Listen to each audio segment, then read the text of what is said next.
এই শাহজাদি পেটটা চলে যাচ্ছে, তাড়াতাড়ি দাও, খাবার দাও, ক্ষুধা লাগছে। এই যে খাবার টেবিলে দিয়ে দিচ্ছি, শুধু প্লেটটা নিয়ে এসে বসে পড়ো। কই খাবার?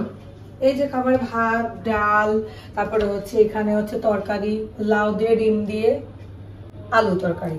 আচ্ছা এই তুমি বলো এটা খাবার দাও তো, এটা কি? এই যে ডাউল রান্না করছে আর এরা যার মধ্যে কোনো তরকারি নাই, এটা খাবে কি দিয়ে? এই এটা কি? আমি বুঝলাম না, এটা কি খাবার? রাত আছে 12টা, এই যে রাত আছে 12টা। এক পালি তরকারি আনছি, 7 বার কে খাচ্ছে এক তরকারি, আর আপনি তারপর থাকে তরকারি। আজব তো। যেটা আছে এটা খেতে পারতেছো না, এত বেশি কথা বলতেছো। আজব, এটি কেমনি খাই? তরকারি একজন তো হবে না, ডাউল পানি।